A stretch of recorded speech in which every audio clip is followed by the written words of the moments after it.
and it's mainly around the suitability and also feasibility of your idea. So don't be too concerned at this stage. Now that you've submitted, consider it done. Move on to the next part, which is the country report. Having said that, you need to each work on your own individual country report. That's the next phase. So you've grouped a group of 3 people or 2 people, in some cases 2 people, and you worked on this product or service proposal already, which is fantastic. Now that you have submitted the proposal, all you have to do is to start thinking about your own individual country. Okay, so let's say if you picked US or China or India or Sri Lanka, Thailand, whichever country is your choice, you have to start finding information about your chosen country for this next report, because it is going to be an individual one. Individual one, not a group one. Okay, you do not have to work on 3 countries. Okay, you just work on your own country. Is that clear? So the next part is an individual assessment. You work on your own individual country report. And that is why we have asked the librarian to come and join us this morning to do a presentation for you. And this is also being recorded for our off-campus online students and for those who cannot make it to this morning's class. Now, this is week 4, and again, Professor Chatty has posted a news announcement about the updates around international business and in terms of various topical themes. So this week's lecture, as Professor has already mentioned, is very topical and very important. Now you will see just from the set of slides that it is a very heavy content focused topic. We may or may not get to finish the whole set of slides, given that we have also got a guest speaker this morning. But what I would encourage you to do is to go through the slides and naturally refer to the textbook. The professor said you should drive your own learning, you should read the text, the relevant chapters, and see if you understand the concepts better. Now, as you can see, the changing trends of the world, the changing kind of patterns of trade and what is happening around the world, such as between US and China, in the European Union front, it's all happening. So we need to be aware of what is happening in the international arena, particularly for international business.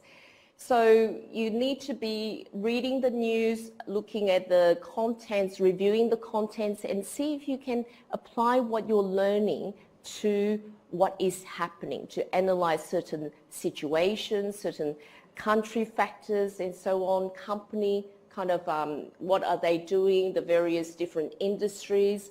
It is actually a very interesting time.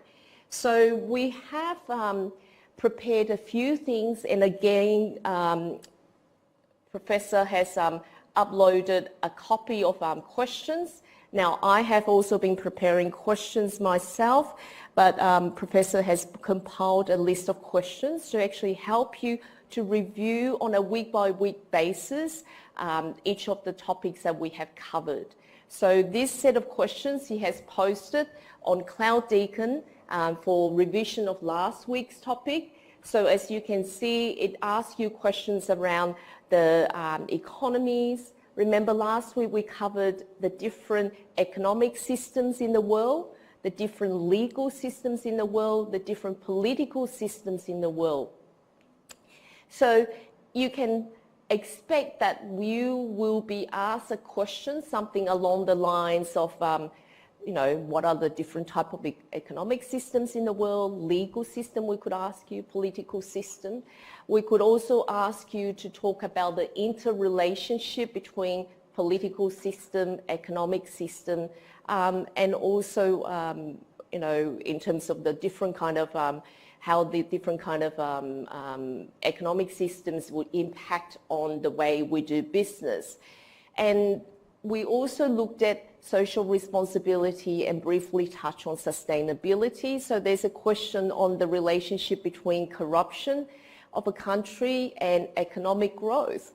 And is corruption always bad? So questions as such will require you to reflect on what you have learned from last week's topic around social responsibility, and you will recall that there were a few slides towards the end that we didn't actually get to go through, and it's around the study of ethics. Some of you may have studied ethics previous trimester with me. Others may have covered in your undergraduate degree. So in ethics, we need to understand how something can be seen as right or wrong, morally right or morally wrong. Sometimes may not be breaking the law, but it's a grey area where we kind of have to interpret the situation. And it is important for you to then understand how certain decisions will impact on the various stakeholders. And therefore, in ethics, we talk about the various stakeholders. And we also think about situations where certain decisions get made will cause some sort of implication to the different stakeholders. And therefore, you need to refer to the philosophical frameworks or theoretical frameworks that are covered in terms of your study of ethics.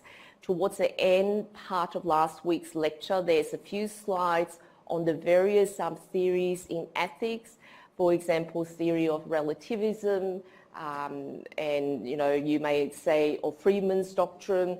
So you will be required to learn a few of those to answer a question on ethics, should there be a question in the exam.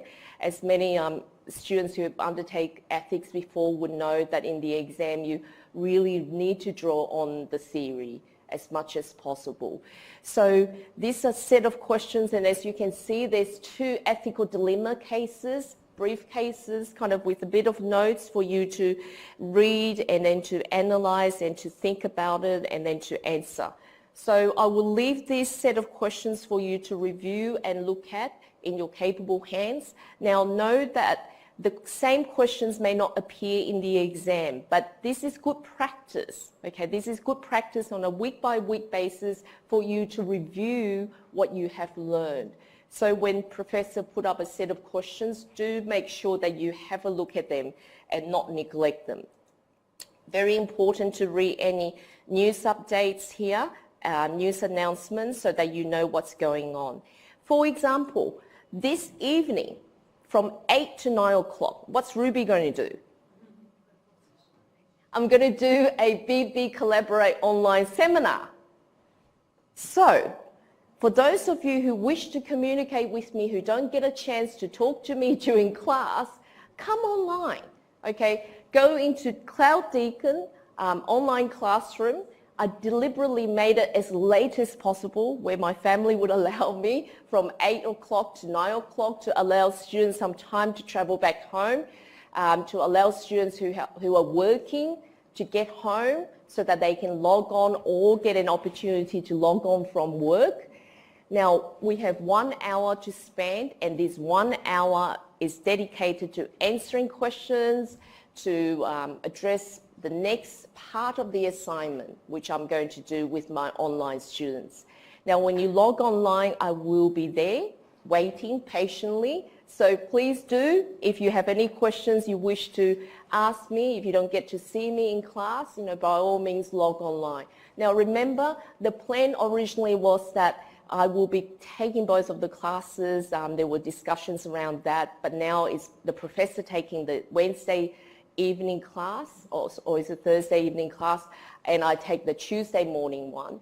And also initially I were to answer most of your questions on a weekly basis, but Professor has decided that he will be doing the on-campus consultation.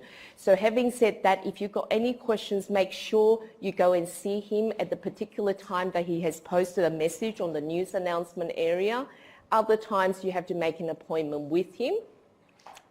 In addition, some of you have been sending me emails, and I always try to address your questions, but I also copy the professor in and also let you know that the professor will be doing the direct responding of your questions, and that's why I'm copying in the professor and letting the professor also comment on your query.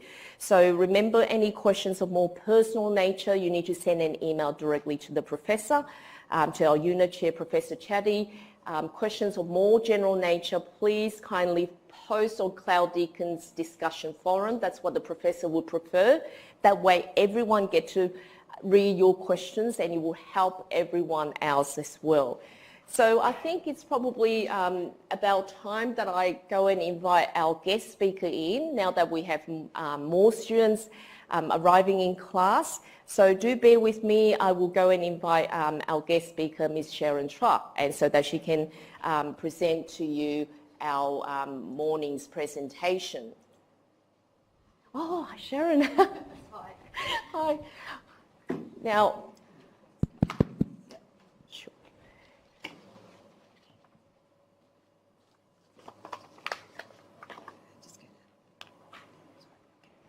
I'll just open up the library website as well. Okay. So, tab. Let's go to the library page.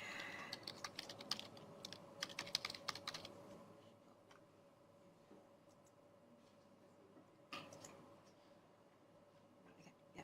I'm going to go through the PowerPoint slides with this, okay? Okay, This one. Oh, I'm fine. Okay. Sure. Okay, hi, good morning, everyone. I'm just going to go through some slides to show you the resources that you can use for the assignment. And after that, I'm going to go live just to show you the links on how to go around to use some of those resources. Now, this presentation was customized for the assignment, and it's just all about finding good quality resources. This is taken from your assignment brief, so it's really important to read the instructions on what is required for the assignment, the types of resources you have to use, and so on. Okay. So end of the day, it's how well you use these resources to support your arguments and using those quality resources in the assignment. Now, there's many types of resources that you can use. So I have actually split them up into two, the academic and the non-academic. You probably come across some of these in your other subjects that you're doing. There's all this emphasis and focus on peer-reviewed journal articles and using library resources and so on. But for these particular assignments, these are some of the resources that you can use. And these resources are available from the library. Some of them are available online, and I'll show you the links on how to get them, because these are usually NGOs and international organizations where they publish reports, you know. All these reports are from the UN, IMF, and the World Bank, and so on. I have created a resource guide as well for this assignment, and this is where you can go and find the links to the resources as mentioned in the presentation. So if you go to the library website, or if you access the library sites from Deakin Sync, you can click on resource guides and just type in NPM 735, and you'll find a link that pops up, and you can go in there, and that will tell you all the different sorts of resources that you can use. So I'll show this to you after the presentation.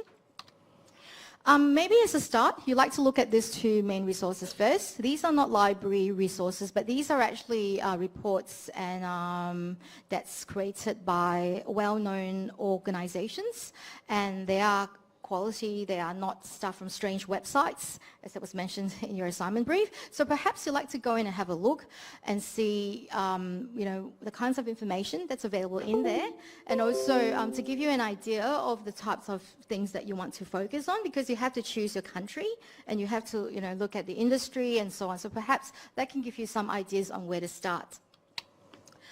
In terms of company entry strategy, you can use a good place to start is to use some of these databases that the library subscribes to. There's also really, really good like governments, Australian government's resources, especially from Austrade. And this is a government organisation that helps investors who like to invest in a particular country, and they'll give you all the information in all the different countries, the rules, the trade agreements, the stats, and so on. So that's also a really good place that you can start. In terms of the media stuff, we also have links to newspapers and the journals. So there's a link in there go into it and have a look and see how you can actually use the databases to find media resources. In terms of strengths, weaknesses, opportunities, and threats, we also have a database called Business Complete, and they do company profiles. And some of the company profiles come with SWOT, and perhaps that can help you in that. Another one is DMB Hoovers, and that produces analyst reports as well. So you can see that if I go to the previous slide, Business Source Complete, they also provide industry profiles, and they do also provide company profiles. So you can get all that on one platform. Okay. And I know from the assignment brief that you probably have to do a bit of justification. You have to write some stuff that, you use the concepts and the theories that you have found or you have learned in NPM 735. This is where you can start using the academic and peer-reviewed journal articles to support the arguments in the assignments. Okay, to get peer-reviewed journal articles, and I think some of you could already be familiar with the library website, I would recommend you start using Library Advanced Search. And the reason why is that as you type the keywords, it will try to predict the words that you're trying to type in, and it would do some recommendations and suggestions as to the keywords that you like to use. And I find that really useful myself because sometimes I just have no idea what keywords I need to use. But at the end of the day, the most important thing is that you need to look back into your assignment brief to find the keywords and the concepts. A lot of students come to me and they say, I have no idea what keywords I have to use. I struggle with that. The answer is in your assignments. The answer is in your notes, the stuff that you have learned in NPM 735. So it's not something that's rocket science or something that's hard to find. But using Library Advanced Search can actually help you to think of more keywords and different keywords than you can use. Now, Library Advanced Search covers about 80% of the databases that we subscribe to. We have about 400 over databases, and that's quite a lot. So it covers about 80%.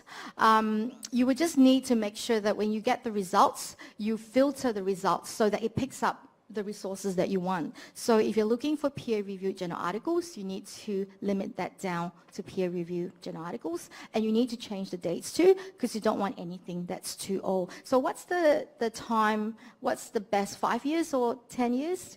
10 years, yeah. So you might want to restrict your search to not more than 10 years, because you don't want anything that's too old. All right, and also as part of your assignment, you need to get country information. There's lots of stuff that we've got that will provide you with country information. You can see Business Source Complete is there as well, so it gives you country reports. The Australian government websites are really good too, especially the Department of Foreign Affairs, because they have a section that looks at different countries of the world. It tells you the trade agreements that we've got. It tells you the regional information, how's the country doing and so on. And even the first resource, Doing Business 2019, they do have a lot of country information as well in there. Okay, we have a resource guide where we compile all the resources that relates to company, industry, and country into one link. So if you want to get all that in one spot, just go to the country, industry, and company resource guide. So there's a lot of information there for you. And I know you've been told not to use Wikipedia or Google. I hope not. It's just a lot of information that we have, really good stuff. So I hope you don't have to go down that way. Just that, you might, well, you can if you want to use it, but you might have to spend a lot of time trying to sift through all the stuff that you find, and you have to decide, oh, is this good or not? And all that time, you might as well spend time using the library information resources to work on your assignments. And sometimes if you use Google, you'll be asked to pay for resources that you find, okay? So you shouldn't have to pay for any resources in the library. You shouldn't be asked for your credit card information. If you are, you're on the wrong website. You're out of the Deakin firewall. All right? Okay, so I'll just go very quickly into the resource guide for and PM 735. So this is the library homepage. I know some of you do it through DeaconSync. That's another option, but I think DeaconSync has a lot of information. A lot of it's a dashboard. It's just too distracting. So I would just go straight to the Deakin Library website. You can go to resource guides if it makes it easier for you. PM 735.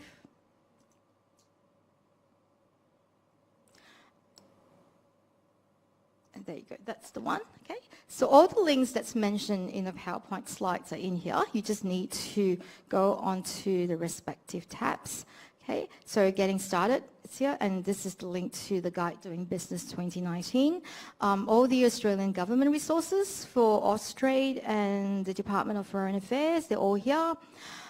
Industry profiles. Now, there's two main databases for industry profiles. One is called Passports and one is called IBIS World. Now, IBIS World just covers Australia, okay? And it might be, oh, what's the point because I'm not doing Australia?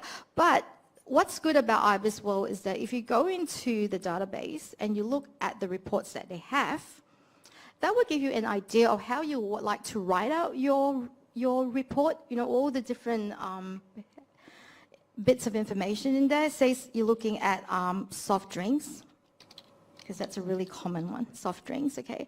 So say soft drink manufacturing Australia. Okay, so if you go into any of the reports, you can see a template. So it provides information about the industry at a glance, the industry performance, outlook, and so on, and who the players are, the companies that has a big market share. So perhaps a report like that would give you some idea of how you like to structure this particular report. Okay? Okay, that's IBIS World. Now, I've got some instructions on how to use Passport. Passport is it's a really powerful database. It's used in marketing, a lot of marketing companies. It's just that there's many different ways to find information. So if you're looking for something, you have 5 different ways to do it through Passport. But I just like you to go in and have a look. And I've got screen captures here and instructions on how to go through the database. And a quick way is actually go into industries and choose the particular industry that you're interested in. And what it would do is it will ask you whether you like to retrieve statistics or analysis, and you can choose the country as well. Okay, so just follow the instructions in there. Any questions about Passport, just send an email to me. Yep. And you can also see there's other tabs up here, companies, economies, and consumers. So when you have time, just go in and explore that as well. Business Source Complete is the one that it's really good because you can get company, countries, and industry profiles on one platform. You can access it just through here. Okay, you can also get peer-reviewed journal articles from Passport, sorry, from a Business Source Complete.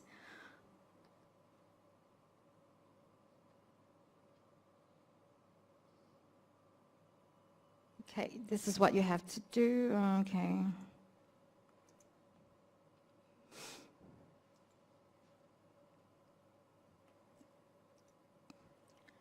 Okay, I don't know what went wrong there. I'll just try again.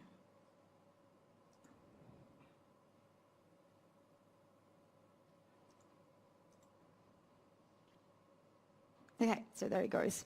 So for company information, you could go into more, company profiles. Okay, so say you're looking at Telstra, that's just my default example. Right, now it'll tell you, it will have a PDF, a market line report, and if you click here, it will give you an overview of the company, right? And you can actually click on the entire report to see it as a PDF, or you can click on the SWOT analysis of the company. Okay, and that will give you that link there. So the latest that we've got is actually February 2019, Valentine's Day. So it's pretty current. If you click on the PDF, and that will give you the SWOT analysis of that company. So you have to, it depends on the company that you've chosen. Some of them, most of them would have, but if they don't, then you might have to probably look for the SWOT analysis on other platforms. But in general, Business Source Complete will provide the information for you. In terms of country information, you could just go and do a new search. So say you're doing Turkey, and see how it tries to predict what you're trying to say. Turkey country report. And that will give you country reports as well. Okay. So there you go. So the PDF is just here, right? Okay. Right. The other tabs like statistics and country facts. Now we've got a subscription to IMF, eLibrary and OECD. So these are very well-known NGOs, and they're quite, the information and the stats are quite good. As I mentioned, we have a resource guide for all the company, industry and country resources. So if you go in, you can see there's a lot more information in there, okay? And you can sort them out by company, industry and country. So if you're looking for country, just click there and it will give you all the resources that you can use to find country information. I think it's just a lot of information. Okay? You just have to decide on the ones that's going to be relevant for you. Try not to think too much, because I think a lot of students get stressed when they have so much information and they feel that they have to write everything down. But don't get stressed, it's okay. Pace yourself. And if you find a few good resources, that's fine. As long as, it is relevant for your assignment, that's good enough. Yep. Because I do get a lot of students who get so stressed, they actually break down. So, and I'm like, calm down, it's okay. Because they want to do well, which is a good thing, but, I don't want them to think too much. And they've got a lot of assignments due. So any questions, just send an email to me. And I've got my email address on the slides, which I'll send to you to upload into the unit site. And if you have any questions about this resource guide or having access to some of the resources or the databases I mentioned, just shoot an email to me. Okay, so I hope that was useful and didn't scare you. So you don't have to use Wikipedia or some strange website. I like the way you wrote that, strange websites, yep. Okay, so I'll send these slides to Ruby by end of today, and hopefully it'll be up on the unit sites by today. Right. Wonderful. Thanks for having me, and good luck. Let me thank Sharon. Sharon is our Deakin Library Business and Law Liaison Librarian, and Sharon has always been very supportive of this unit, International Business, and many other units within the faculty, which I have been able to get Sharon's support to come in and speak with our students. Now, I hope that you have paid attention to Sharon's presentation. There's a lot of gem in that presentation. There's company information, industry information, country information. She made your job so much easier. Now you know where to get quality resources. So you don't have to waste a lot of time, as Sharon put it, searching on Google, and then maybe they have to ask you to pay for it. All right, so Sharon's talk is very, very useful for not only this unit, for your other units as well. And you will find getting quality resources is halfway, to completing your assignment. So let us jointly thank Sharon for her time this morning. See you around in one of the classes. Again, if I get invited. Thank you, Sharon. Our USB. Oh, yes, that's Okay. right. Thanks. At 12. Thank you. Okay, thank you, Sharon.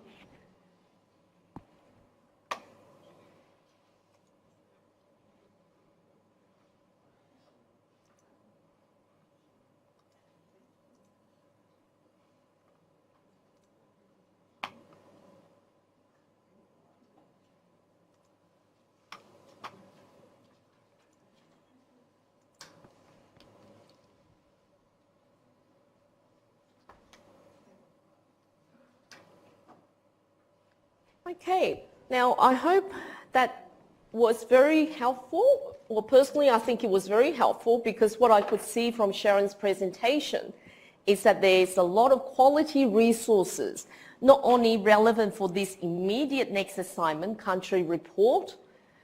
It is also very useful for your next assignment, the final assignment on company entry strategy, and entry mode. Now, if you have listened to Sharon's presentation carefully, you will see there's a lot of information on industry as well. Now, in the next and final assignment, the company strategy, you will need to work on providing information around industry as well. You would also need to take beyond the country factors and have a think about, how big the industry is, the market. You also need to actually think about some of the factors that's going to influence your choice of strategy and entry modes. And so those information is actually very, very useful. Now, she's covered a few things that I wanted to also mention in my discussion around the assessment, is that quite often students fall short on the front of research and providing quality resources. And one of the major problems is that they use maybe incorrect information to begin with, or outdated information that then disadvantage them in giving their best shot in terms of providing a quality assignment. So what quality material go in, quality output come out. So if you input all data, if you use all information or sort of not as legitimate, credible sources, then chances are your marker will pick that up and they will say, wait a minute, why are you using this site? Why are you not referring to relevant information? Why did you use Wikipedia and so on? And so as a starting point, if you want to read those, that's fine, but you need to take it to the next level. And Sharon has provided you with some good searching strategies, which is going to be really, really useful. I will make the slides available to you on CloudDeacon, and we'll post a short message to let you know. So what we have planned for today is to cover the topic on international trade and investment theory. Now, this is a past exam favorite. Without fail, every single year there is at least one or two questions around trade, okay, and particularly in terms of trade theories. So we do have a lot to cover, chapters 6 and 8, and we plan to get through most of it. What I will do is to give you a break at the halfway mark, and we will continue to deliver this. And once we finish this, if we get time, we will look at the case studies. Now, you would note that the first few weeks we've been very intense in terms of having guest speakers coming in and having to go and talk about the expectations of assessments, and also in terms of orientation into the International Business Management Unit study. So we didn't actually get to discuss the case studies. Now, in my other units, we actually have a designated time, a good hour or so, to talk about case studies. The case studies are useful for you to apply your understanding of the key concepts in theory. So whilst we don't actually get to talk about it so far, it is important for you to have a quick view of the case study, and even just to test your understanding of the key concepts in theory. So for this week, there is also another case study. And if you look at the case study, it's about FDI, if I remember correctly. And so it may be worthwhile for you to just have a look at the case study about FDI, okay, foreign direct investment in Nigeria. And it's drawn directly from the textbook. I think that's taken from the 11th edition. It's posted on CloudDeacon for you. So you should read it. And even if we don't get time in class to review the case study, it is actually a fun way to learn. Read the short case notes. And then even if you don't write down your answers, just have a look at the case discussion questions.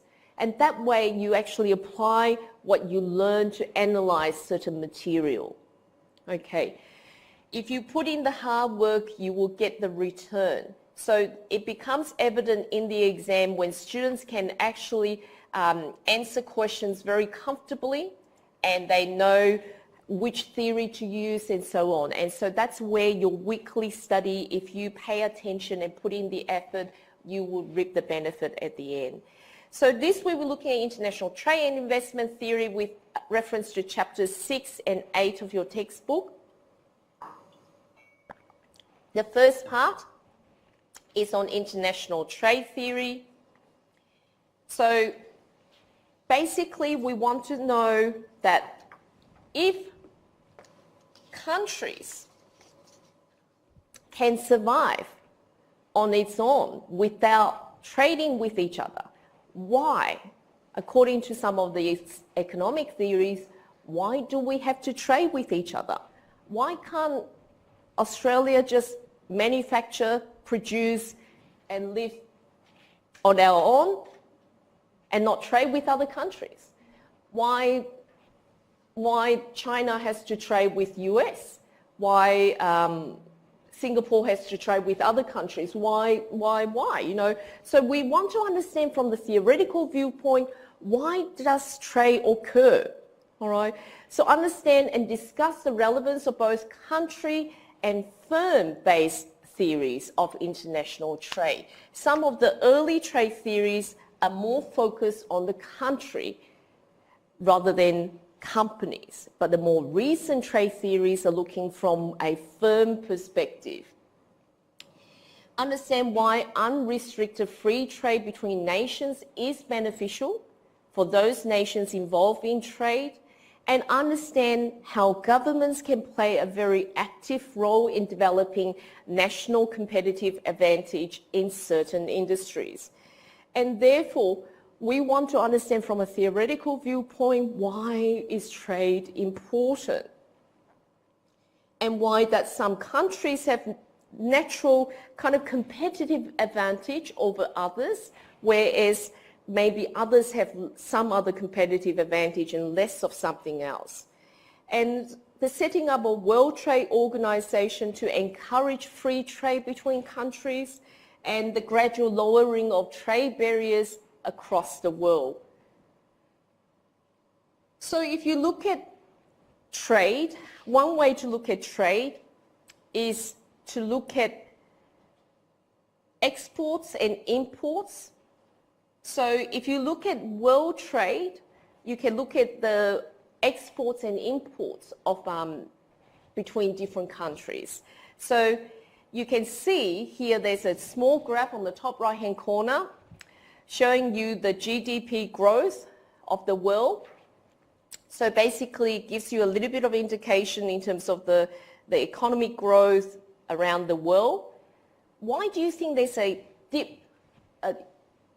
decrease at around 2008? Global financial crisis. So you can see that there's that sharp decline. Now this is what I want you to note when you look at data, okay? Because in the next assignment, the country report, you will be required to provide some trend data. When I say trend data, we want to see data for around 5 years or so. The reason being, as you can see, data of a single year doesn't tell you very much. But if you look at for a few years, you can see a pattern, you can see some sort of trend. Is it going upwards? Is it increasing? Is it decreasing? And why there's a sudden decline. So you'll be able to see what is happening and you'll be able to then analyze it by finding out more information. So one way to look at trade is to look at exports and imports around the world. And we can see that from around 1950 to 2008, there has that gradual kind of increase of trade. And then, you know, there's that sharp decline, global financial crisis, and then it goes back up again.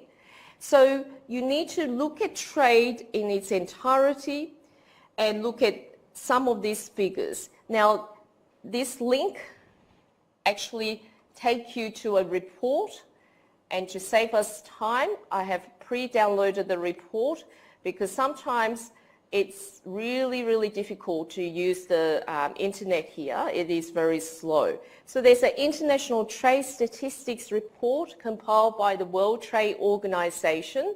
You should have a look at this report as provided by the link. it shows you some of the data around the world. Okay, let's see. Is it opening up properly? So it's very, very slow, I find, with this system. But basically, it shows you some of the most more recent data, okay, more recent data around world trade, and you'll be able to see what, bear with me, I don't know why it's not working. Let me click on it again. Because it is important for you to look at more recent information. I have also reflected that some of the data provided in the set of slides are a bit old, and Professor is looking at updating and putting up new slides as well as we move to the 12th edition of the textbook. Okay, so that's the report.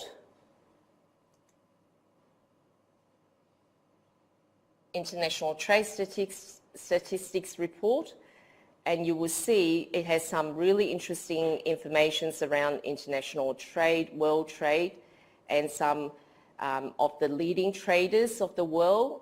As you can see, and I don't know whether you can see very clearly, China is ranked number 1 there on that table. Germany, United States, Japan, Netherlands, France, Italy, Belgium, Korea, are all in the top 10.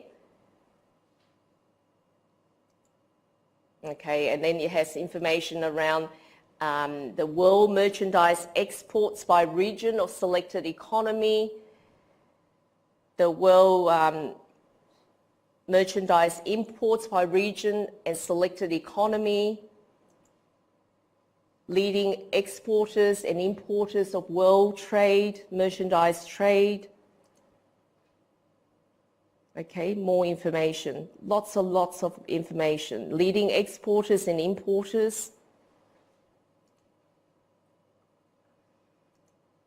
So you should have a look at this report, even just to have a quick glance to see what the report actually contains. And it is important for you to get a kind of a more complete picture of the world trade. Okay, so one way to look at it, as I mentioned, is to look at exports and imports, because exports and imports give you a bit of indication about the trade patterns. Now, sometimes we might say, we might have the notion that imports are bad. People might say, well, we should export more than import, right? Particularly to protect jobs. And some of us might feel very firm about that kind of notion. But if we don't have imports, how do we then enjoy goods and services from other countries that are not readily available if we are to rely on our own? Okay, so there's myriad of imports and exports, and so people generally tend to have a sentiment that we should actually export more than we import, so we have a trade surplus and we should not have a trade deficit.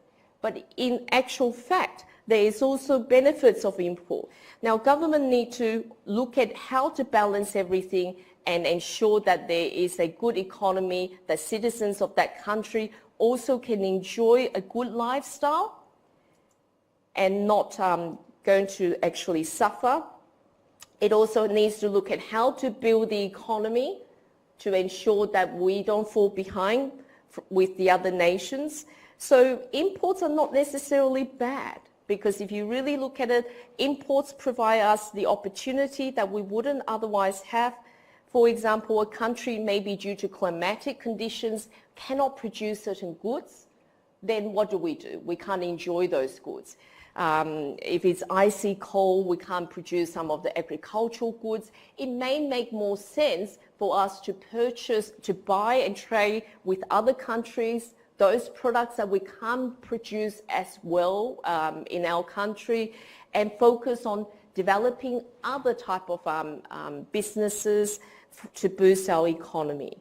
So there's some old figures here in terms of world trade data. I would encourage you to look at the more recent ones. In fact, I do have, as Sharon pointed out, a more recent set of data for Australia. I may just pass them around.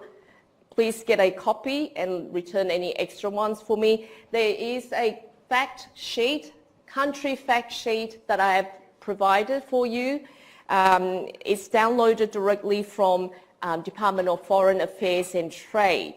Now, Sharon has mentioned it just now. You can go to the Department of the DFAT, Department of Foreign Affairs and Trade, to download country fact sheet. In fact, that's actually a very helpful resource to allow you to find out information about your chosen country. Now, on this slide, I have information about the world's largest traders, and as you can see, there is China, United States, Germany, France, Japan, Netherlands, and if you look at some of this information, which is also a little bit dated, is from 2014, it gives you a little bit of a snapshot of the world's largest traders. But you can always find the most recent information, up-to-date information, especially now Sharon has actually shown you how to go and search for certain reports and resources. So as you can see here, China was the world's largest merchandise trader in 2013. And, you know, even at that point in time, we know the importance of trade and also how powerful China was actually becoming as an economy.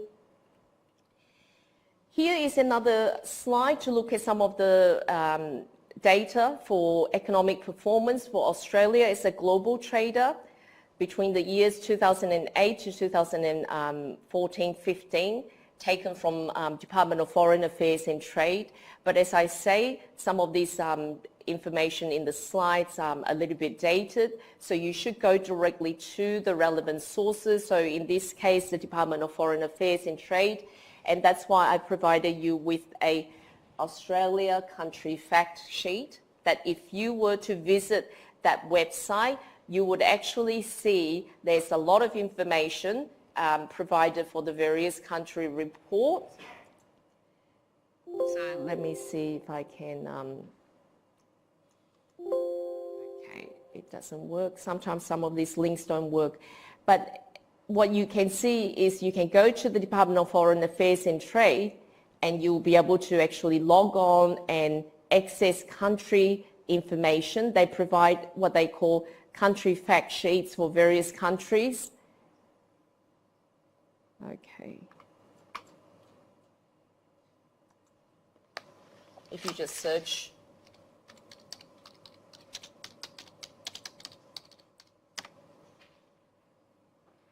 Okay. So this is what I want to show you. See, all the countries listed alphabetically.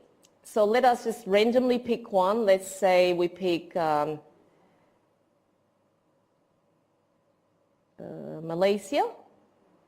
Okay, so you'll be able to see the information regarding Malaysia as compiled by the Department of Foreign Affairs and Trade, right? And it shows you its relationship with Australia and other nations as well, and what are their key imports and exports and trade figures. So this may be a good starting point for your assignment, for you to actually find out some information about your chosen country. So if your chosen country is Malaysia, you could look at the DFAT country fact sheet for more information as a starting point, and then use some of the strategies taught to you by Sharon, our liaison librarian, to find out more information. Now, I have also pre-downloaded information on India as well, so that's another one, okay, and one of our trading partners, okay, and you can certainly see its trade performance. China, our major trading partner, okay, so there's a lot of information out there. So even if you just start off with DFAT website to download your relevant country fact sheet, USA, okay, it's all there.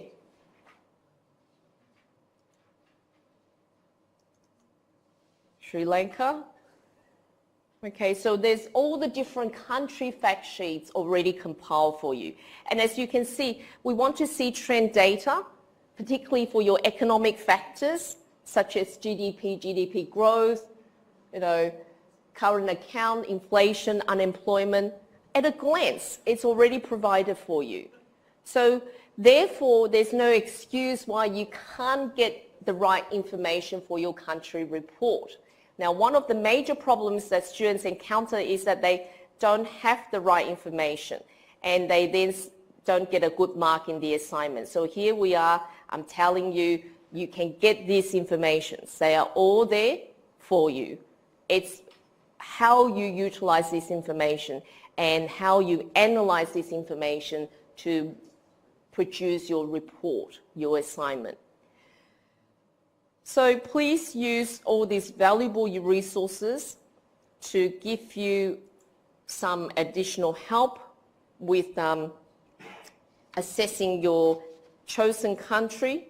Now, it is important to note that when we look at some of this economic performance, one of the things that we can look at is GDP, which is an indicator of the country's health, the economy, whether it's healthy or not.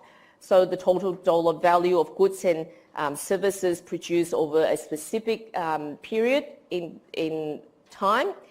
And so you need to have a look at the most recent information and to assess the chosen country's economy, look at their economic growth and so on. Now, in Australia, we had a commodities boom. And because of China's demand, China's growth, their own economy, we've benefited from trading with China. Now, we know that that is on the decline, the selling of minerals to China and other countries. So we need to work on other sources to develop our economy. So more and more, we need to look at the new economy, look at investing in knowledge, have a knowledge-based economy in Australia rather than focusing on commodities. Now, we trade with other countries. We import goods such as high-tech goods, cars, also products from China where labor costs are much cheaper. So instead of manufacture those goods ourselves, we trade with China and actually import those goods. So the citizens of Australia can actually benefit from trading with other countries, even though we do not manufacture some of these goods because the cost may be actually too much. So please do have a look at those country fact sheets and note some of the changing patterns of changing trade as well, and note the information around Australia and compare that with your chosen country. Remember, your assignment is to take the position that you're an Australian company. You are an Australian company trading and trying to venture your chosen product into another country. And so you need to have a bit of understanding about Australia. Okay, what's our pattern of trade, what's our trade being like, and who are our major trading partners. So we export, we import, and this is data from 2014, but as I have shown you, I've given you a country fact sheet that goes all the way to 2018, and I've just downloaded it last night, so it would be quite up to date. So here on this slide, 2014, at a glance in terms of export destination, China ranked the top, then Japan, Republic of Korea, United States, and India. Import source from China, United States, Japan, Singapore, Thailand, and the type of exports that we do, iron ore, coal, natural crude petroleum type of resources, the products that, or the goods that we import, crude petroleum, refined petroleum, cars, telecommunication equipment and parts, and also medicine as well, just to name a few. So you may want to have a look at the more recent data, recent information drawn from Department of Foreign Affairs and Trade to provide you a more up-to-date picture about Australia and your chosen country. Now, as I said, this topic really get you to think about why should countries trade with each other? If we are capable of manufacturing or producing everything, why do we still trade with other countries? So here we refer to the concept of free trade, which is a situation where a government does not attempt to influence through quotas or duties. So no government intervention. And citizens of the country can buy from another country or whichever country that they like, and they can produce and sell to also other countries. So it may be a very good thing, the fact that we can have free trade, but total free trade is not always possible. Now here we're going to look at the benefits of trade, and as I have mentioned, if we cannot produce certain goods, for example, Iceland, icy cold, they may not be as suited to produce fruits like oranges. So if they're going to produce oranges, they probably have to invest in greenhouse. They have to spend a lot of money to produce 1 kilograms of oranges, whereas some other countries, climatic conditions may be well suited and just able to grow oranges very effortlessly. So the economists, Smith, Ricardo, Hercher, Olin, basically argued why is it beneficial for a country to engage in international trade, even for products it is able to produce for itself. And that international trade would allow countries to actually specialize in the things that they can manufacture and export products that it can produce more efficiently in, and trade with other countries of products that they don't produce as efficiently in. For example, maybe Iceland should focus on something else and trade with other countries for natural produce like oranges, because their climatic conditions just not suitable for growing such produce. So we can look at some of the patterns of international trade. Now, some patterns of trade are fairly easy to explain.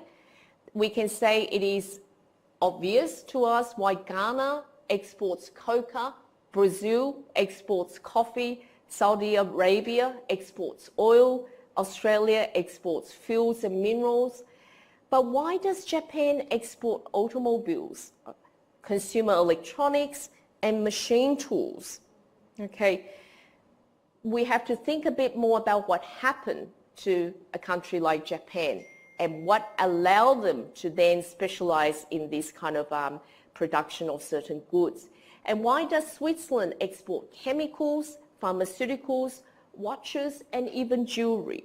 So if you look at, for example, after the Second World War, Japan was in a very poor state. It was very poor. And being a collectivist culture, now I'm referring back to your topic on culture, being a collectivist culture, they were able to work very cohesively together and focus on developing the country and growing the country and getting the country to a prosperous state. So they work hard together and they develop their technology, they do their research, and they advance in that front, and they were the first to market on those particular industries, and hence they have the first to market advantage. And we'll talk a bit more about first to market advantage and first to market disadvantage at a later date. Now, in this topic, we will cover a few of the trade theories. Some are the more classical country-based trade theories, others are more the recent firm company-based trade theories.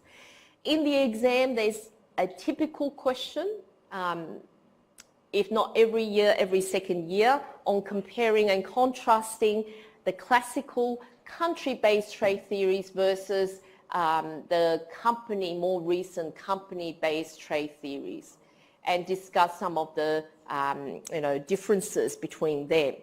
And so here we have mercantilism, which makes a kind of like a case for government involvement in promoting exports, limiting imports. So we should always produce more and export our goods and then import less so that we maintain a trade surplus. But this being a 16th century based trade theory may explain some of the earliest patterns of trade, but may not explain the more recent type of trade. So mercantilism suggests it is in the country's best interest to maintain a trade surplus, that we should export more than we import, and it would advocate for government to actively intervene and to ensure that we achieve a surplus in terms of balance of trade. It sees the trade as a zero-sum game. Gain by one country meaning loss by another. Okay, so we also have Smith, Ricardo and Herschel-Ohlin promoting unrestricted free trade, and also new trade theory and Porter's theory of national competitive advantage, which is another exam favorite because they like to ask you, what is Porter's national competitive advantage theory? Discuss and provide examples with your answer. Justify, so new trade theory and Porter's theory of national competitive advantage justify the limited and selective government intervention. So on the other hand, it's arguing for no government intervention, and on this, in terms of free trade, but here we are arguing for some selective government intervention to support the development of certain export-oriented industries to grow our economy. So more on mercantilism from the word merchants, from the 16th, 17th century trade theory suggests that it is in the country's best interest, as I mentioned, to maintain a trade surplus. And to do so, we should always export more than we import. Mercantilism would advocate government need to actively intervene in order to achieve a surplus in balance of trade.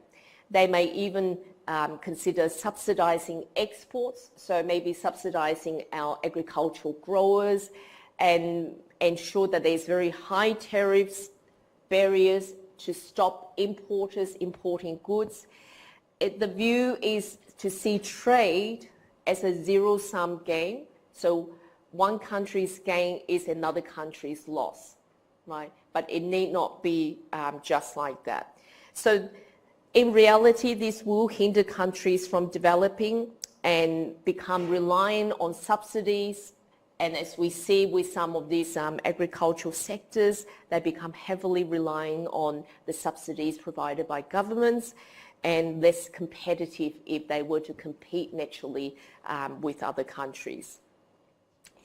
We also have Adam Smith. Adam Smith, famous economist, argued that a country has absolute advantage in the production of a product when it is more efficient than any other country in producing it. Now, according to Smith, countries should specialize in production of goods for which they have an absolute advantage over others. So, for example, Iceland should not focus on production of oranges, whereas another country, due to its natural, climatic conditions, should focus on producing oranges and maybe trade with Iceland, the oranges. Fish, yes, maybe. Yeah, they have abundance of fish, right? So we should focus on what we can do best in. So in the theory in 1776, basically Adam Smith, attacked the mercantilist assumption that trade is zero-sum game. He argued that countries differ in their ability to produce goods efficiently and that countries have absolute advantage over others in terms of the production of a product when it's more efficient than any other country in producing it. So according to Smith, he would argue that countries should specialize in the production of goods in which they have absolute advantage in, okay, and trade. So he would advocate for trade with other countries of goods produced by other countries. And so this way we have the best of both worlds. We don't just say trade is a zero-sum game as advocated by mercantilism, one of the earliest trade theories. So here we have an example looking at absolute advantage, assuming that there are only two countries in the world, Ghana and South Korea. Both have 200 units of resources that could either be used to produce rice or cocoa.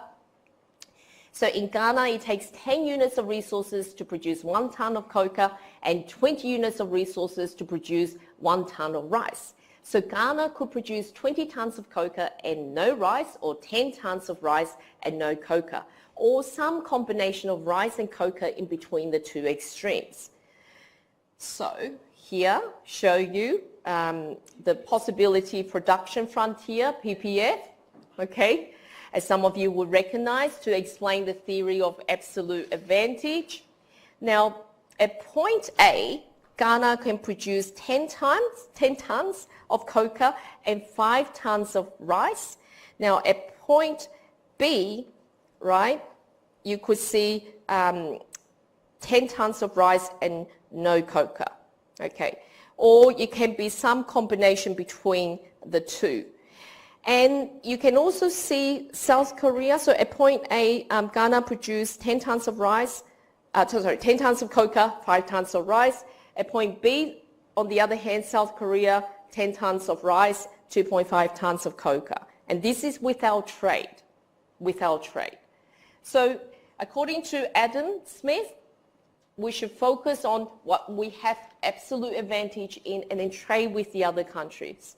So in South Korea, it takes 40 units of resources to produce 1 ton of cocoa and 10 units of resources to produce 1 ton of rice. So South Korea could produce 5 tons of cocoa and no rice, or 20 tons of rice and no cocoa, or some combination in between. Now, can you see there's this absolute advantage of producing rice for South Korea?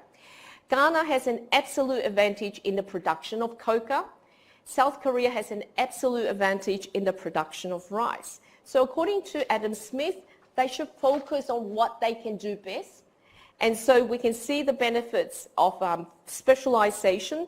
So absolute advantage basically allow the country to focus on what they can do best. So it looks at productivity and efficiency differences, not just labor, but maybe even the climatic kind of differences. So here you can see on table 6.1, first you see production without trade. Okay, so production without trade. You can see the production without trade, production and consumption without trade in terms of the Ghana for cocoa is 10 tons, South Korea 2.5 tons of cocoa, Ghana 5 tons of rice, South Korea 10 tons of rice. So the total world production would be for cocoa 12.5 tons, rice 15 tons. And this is production and consumption without trade. Now, if we have a specialization, so if we focus, arguably Ghana focus on producing cocoa, South Korea focusing on producing rice, we can see Ghana can produce 20 tons of rice, Ghana produced 20 tons of cocoa, South Korea 20 tons of rice, and so overall the world production increased. So you have 20 tons of rice production, 20 tons of cocoa production, because countries specialize in what they can produce best, because they have absolute advantage over that. And then we have the next part down below, looking at consumption after Ghana trades 6 tons of cocoa for 6 tons of South Korean rice. Okay, and there is this overall increased consumption as a result of specialization and trade. So it stands to reason if each country were to specialize in producing the goods which it had absolute advantage in and then trade with the other country for goods that it lacks absolute advantage in, that overall the world production and consumption would all increase. So it stands to reason that countries should specialize and then trade with other countries for the goods that they don't have as an absolute advantage in producing. So overall, with our trade, Ghana will produce 10 tons of cocoa and 5 tons of rice. South Korea will produce 10 tons of rice and 2.5 tons of cocoa.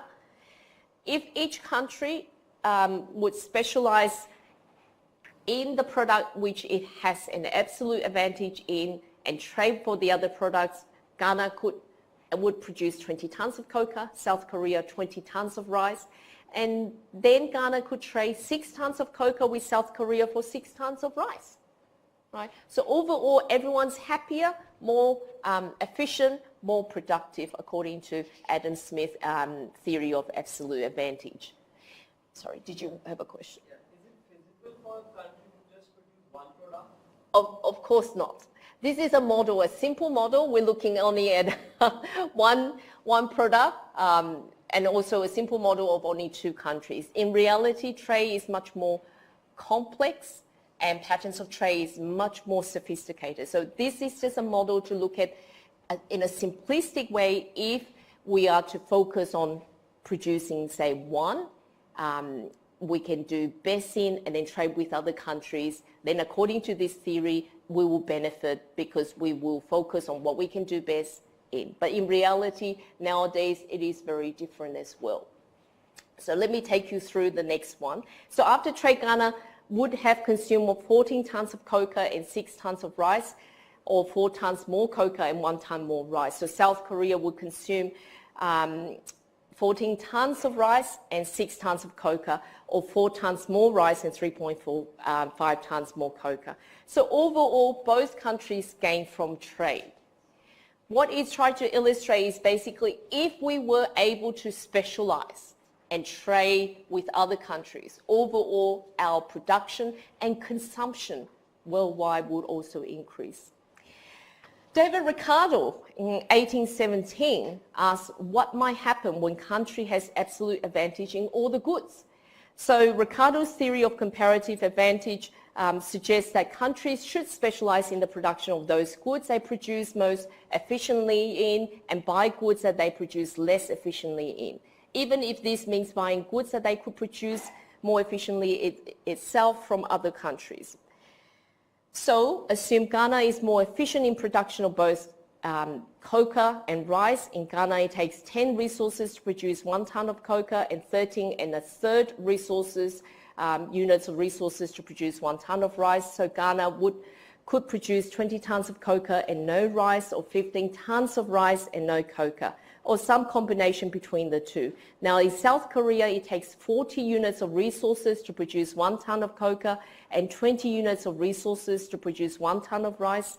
So South Korea could potentially produce 5 tons of cocoa and no rice, or 10 tons of rice and no cocoa, or some combination between the two. So again, the PPF curve will show you now Ghana has absolute advantage, as we know, of both goods, but it has a comparative advantage only in the production of cocoa. And so basically, Ghana is comparatively more efficient at producing cocoa than rice. So here, table 6.2, look at the comparative advantage of and gains from trade. So you can see from the table that if we don't trade, we can see in terms of the world production a total of 12.5 tons of cocoa and 12.5 tons of rice. And then with production, with specialization, we'll have a 15 tons production of cocoa, 13.75 tons of rice. And if we were to focus on specialization and also trade, so we overall benefit more. So Ghana can produce 4 tons as much cocoa as Korea, and Ghana can produce 1.5 tons as much rice as South Korea. Now, it may be a little bit confusing when you first read it, but I would encourage you to read it one more time so that you get a more in-depth understanding. So with trade, according to comparative advantage, Ghana would export 4 tons of cocoa to South Korea in exchange for 4 tons of rice. Ghana can consume 11 tons of cocoa and 4 additional tons of rice. Now, South Korea consumes 6 tons of rice and 4 tons of cocoa. And if each country specializes in the production of good in which it has a comparative advantage in and trade for the other, both countries would overall benefit and gain. So comparative advantage theory will provide a strong rationale for encouraging free trade because it suggests that the potential world production is far greater with unrestricted free trade than it is with restricted trade. So here, the difference between mercantilism, where trade is zero-sum game, here we're talking about trade as positive sum game rather than zero-sum game. So it focuses on differences in productivity. How much can you improve in your productivity? Could do other things such as introduce new technology to improve our productivity and so on. So some qualifications and assumptions, as I've mentioned, is a simple example of 2 countries, 2 goods, 0 transport costs, similar prices for resources across countries, which we know is not the case in reality. Resources are mobile between goods within countries but not across countries. Constant returns to scale, fixed stocks of resources, no effects on income distribution within the country. So there's a few assumptions here. And so we need to understand some of the logic behind these trade theories and also why at that time such trade theory were proposed. Now we move to Hoekscher-Ohlin theory. Now, David Ricardo's theory suggests that comparative advantage arises from differences in productivity. Eli Hoekscher, Bertil Ohlin was argued that the comparative advantages arises from differences in national factor endowments. So basically the extent to which a country is endowed with natural resources such as land, labor and capital, which will all be very different from country to country. Now, Hoekscher-Ohlin theory predicts that countries will export goods that they make intensive use of those factors that are locally abundant, while importing goods that make intensive use of factors that are locally scarce. So, for example, we export minerals in Australia, and maybe countries like, say, China, they would export merchandise because they have the labor advantage to manufacture, and import natural resources like minerals from Australia. So it's a factor endowments, not differences in productivity, that's responsible for international trade. That's argued by Hoekscher-Ohlin's theory. And so basically, in the Hoekscher-Ohlin theory predicts that countries would export goods that make intensive use of those factors that are locally abundant in, whether it's population, labor, for example, in China or India, and then importing goods that make intensive use of factors that are locally scarce. And so like Ricardo's theory, the Hoekscher-Ohlin theory say free trade is good, but they argue that the pattern of international trade is due to factor endowments and not the differences in their productivity. Now, when you go through some of these trade theories, it is important, more important for you to sort of compare them and see the differences in terms of what each of these trade theories are advocating.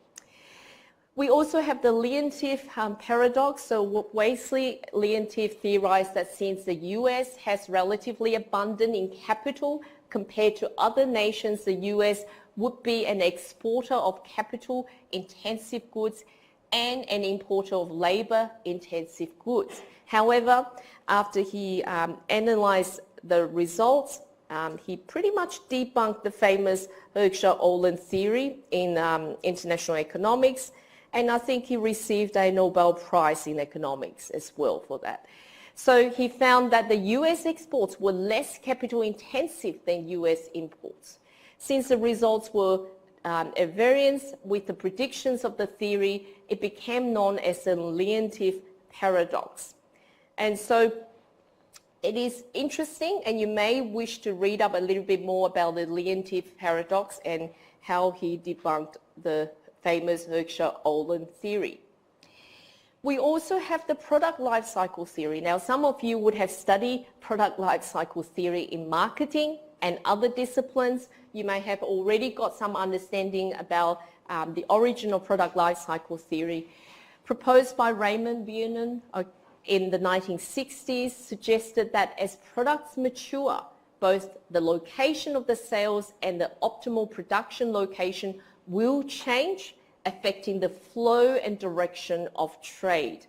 Now, have to be aware that US, after World War II, they are economically dominant and strong, and so they were able to develop a lot of new technology and new products.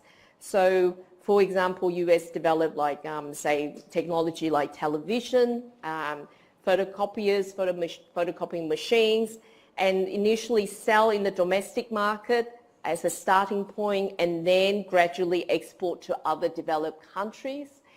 So the product life cycle theory proposed that, as products mature, both the location of sales and optimal production location will change and will also change the flow and direction of trade. So considering the size and wealth of US market gave them the incentive to develop new products, initially produced locally, sold locally in the domestic market. Later, as the demand grew in the other developed countries, US firms began to export to those other developed nations. And then as the demand for the new product will grow in other advanced countries, it then makes it worthwhile for the foreign producers to also begin production as well.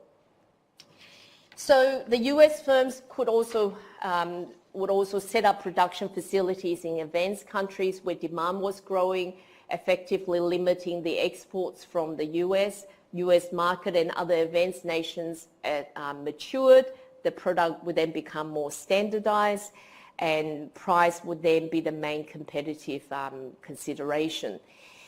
Products based in advanced countries where there's lower labor costs are now being able to be in a position to export back to the US, and cost pressures becoming intensive, and therefore developing nations acquire the production advantage over advanced nations like US, and so manufacturing are now being set up in other developing countries. So US then switched from being the exporter to being the importer of high-tech products that are now being produced in other lower cost foreign locations. So again, I urge you to read up a little bit more detail of each of these trade theories and to note some of the differences between them. And an example that we would look at would be the photocopiers example in terms of product life cycle theory. You can see as shown in this figure 6.5, the product life cycle theory, anything under the green line is the domestic consumption, okay? And grey line is the total production. Anything above the green line is exports. So you may want to have a look at the patterns of explained by product life cycle theory, how it initially, for example, started in the United States and then moved to advanced countries and then finally to developing countries manufacturing such products and then getting imported back to, say, US and other advanced countries. Now, the product life cycle theory would accurately explain what has happened for products like photocopiers in the 1960s and 70s, or even television sets in the US around that time. By increasing globalization and integration of the world economy made this theory less valid in today's world. So if you think of goods like smartphones, like iPhone, for example, where was the technology first developed?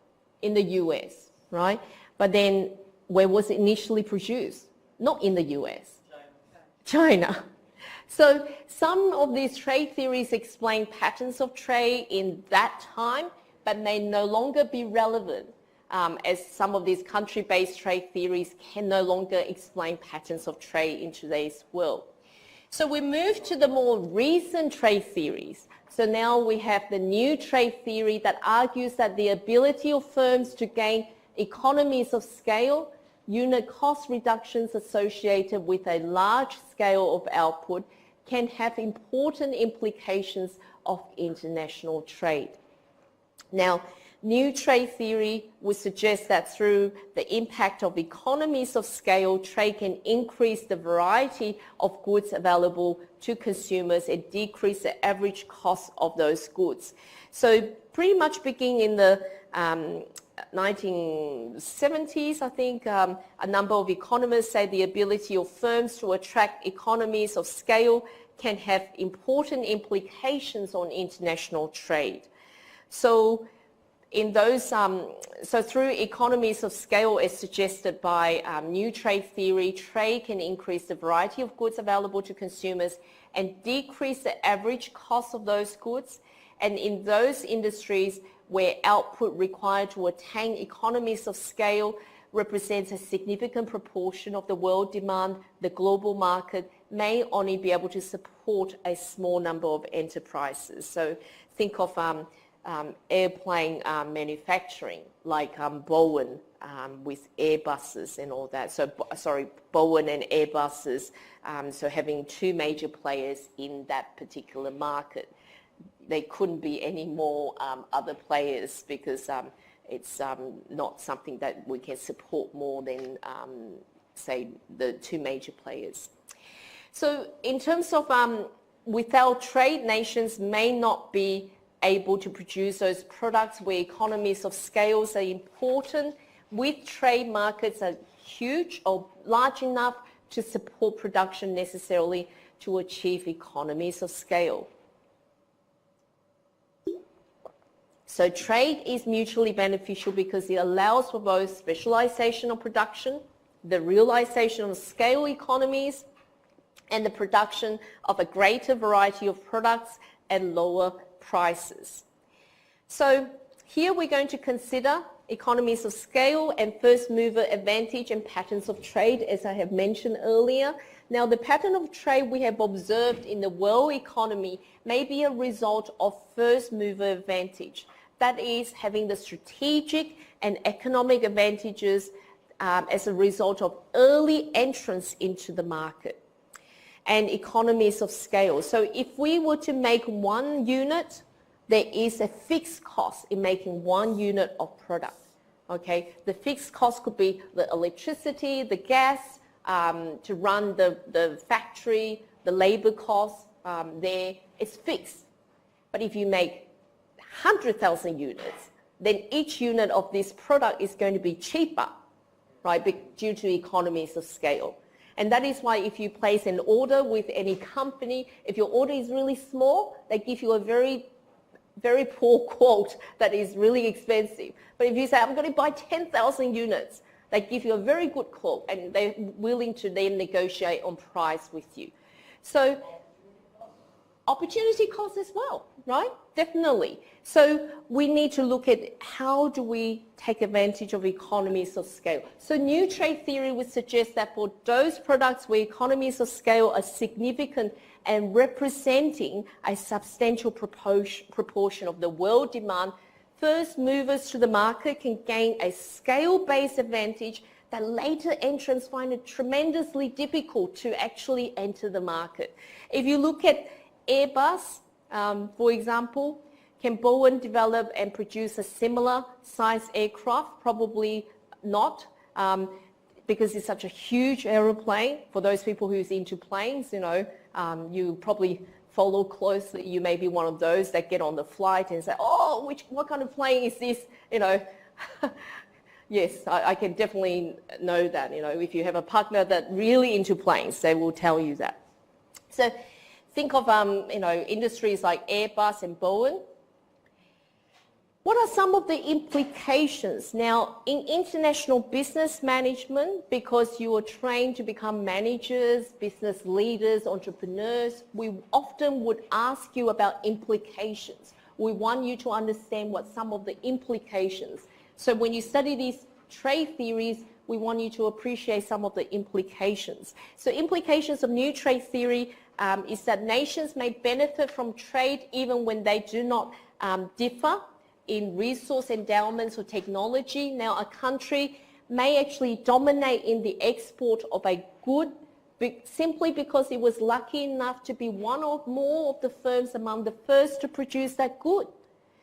While this is at variance with the Hoekscher-Ohlin theory, it does not contradict comparative advantage, Ricardo's comparative advantage, but instead identifies a source of comparative advantage.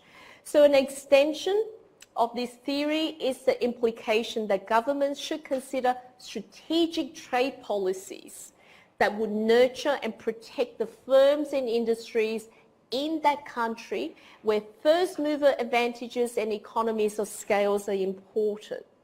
So governments tend to do that. Well, they should identify some of the potential industries, young industries coming up, some of the innovative industries that they should actually try to nurture and help them grow. Now we move on to national competitive advantage, and after this I will try to give you a break, I promise. So national competitive advantage, looking at Porter's diamond. Michael Porter tried to explain why a nation achieved international success in a particular industry and identify 4 attributes that could potentially promote or impede the creation of comparative advantage. 1, factor endowments, very important. Also the demand conditions. The related and supporting industries is another one. And the overall firm company strategy, structure and rivalry. Now, some of you, I might have taught you strategy and analysis before. You know, strategy is very, very important for companies. Strategy is also very, very important for industries and also countries as well. So in terms of factor endowments, it could be the land, it could be capital, it could be labor. Okay, some countries are abundance in population. They have this kind of natural abundance and you know, advantage of having the cheaper labor costs, or maybe the land due to climatic conditions, maybe soil type that may be more suitable for growing certain goods. And you know, some countries are abundance in capital. So in terms of demand conditions is another one, very important one to consider. And related and supporting industries and what government invests to grow that particular industry. So coming back to, say, the Japanese example of automobiles and in terms of their good manufacturing practice, you know, they were able to develop, you know, their manufacturing industry very well. So they may have adopted, like, you know, TQM, lean manufacturing, just in time kind of concept, to ensure that they actually manufacture as efficient as possible. And the overall strategy is important. So if you look at the car makers in Japan like Honda, Toyota, Nissan, Mitsubishi and all that, you know, what do they have in common? What do they do in terms of their strategies? Their organizational structure can say a lot about how the company run. You know, you can have the best strategy in the world, but if you do not have the right configuration, if you don't configure your internal operation to better support your strategy may still fail. Okay, I would talk to you a bit more about that, but this is not a unit on strategy and analysis. So wait for your lecturer to tell you a bit more about that. So here, figure 6.6, determinants of national competitive advantage according to Porter's diamond. Okay, so you can ask yourself questions around why some countries, such as Japan, have national competitive advantage over Australia in automobile industry. Have a think about factor endowments. Have a think about firm strategy, structure and rivalry, demand conditions, related and supporting industries. What do they have that we don't have? Okay. Now, if you compare Australia and say Japan's diamond of national competitive advantage in car manufacturing, it may become clear to you. Okay. So Porter's basically look at over some 100 industries or so and discovered that there's like this kind of diamond in terms of what makes a country sort of more competitive. And so, for example, Australia may be better in mining and education versus, say, Japan in, say, manufacturing of automobiles and maybe other high-tech products. So in evaluating Porter's theory, government can play a role. Government play a very important role in supporting trade or stopping trade. So government policy can affect demand through product standards and regulations. Now, if your proposed product is a high-tech one, or if it's a food item or medicine, pharmaceutical, it must adhere to very strict safety, product standards, and so you need to be aware of this type of differences. For example, in Australia, consumers can be very confident that the products manufactured here adhere to good manufacturing practice. We have very strict guidelines in terms of our food and maybe pharmaceutical products. So other countries like to buy, citizens from other countries like to buy Australian products, even though it may still be a little bit more expensive, but they can be confident that the quality is good. Whereas some other countries, maybe the standards or regulations are a little bit more lax, and therefore it may not have that kind of better perceptions of those products that's manufactured in those countries. And there may be less strict kind of regulations. So government policy can influence rivalry through regulations, tax policy, and antitrust laws. It can impact on the overall availability of highly educated workers, knowledge workers like yourselves, and advanced transportation infrastructure. So the four attributes, government policy and chance, a bit of luck, can work as a reinforcing system, complementing each other, and in combining this, creating the conditions most appropriate for competitive advantage. So what's Australia's position in the world in terms of international competitiveness? We do well in some areas, but maybe not as well in some areas. So we need to also work on improving some of those and enhancing our capabilities and to grow our economy. So according to Alan Ruckman, he argued that when two nations sign a bilateral free trade agreement, now we'll be talking about the topic on regional economic integration very soon, so we'll talk about trade agreements then. Now, so when two nations sign a free trade agreement, basically gives firms in the two nations access to factors of production that is not available in the domestic environment, and also relatively free access to an expanded market base.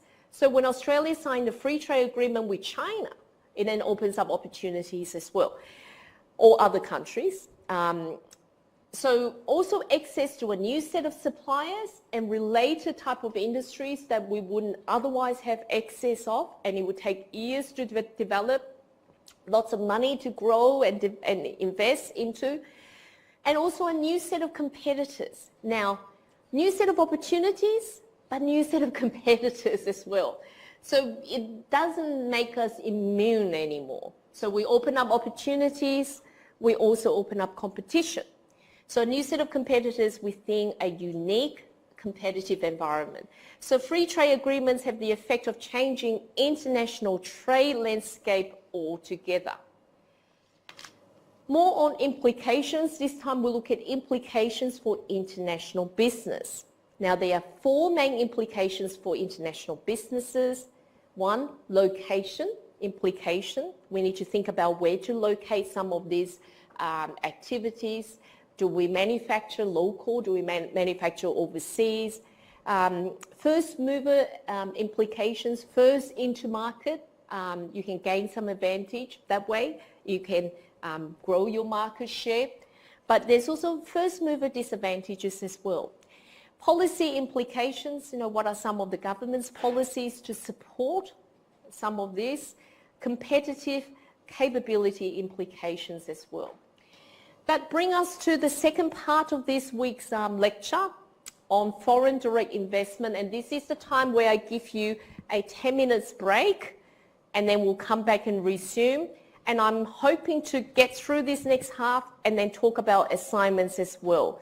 Now, remember, I reminded you that this evening I'm running a BB Collaborate session from 8 to 9 online by Cloud Deacon, 1 hour to talk about assignments. All on-campus students are also welcome to join, okay? But I do have to respond or answer the online students' questions first because they only get this one opportunity to work with us. Okay, take a 10-minute break and then we'll come back and do the rest. Okay, we'll make a start again.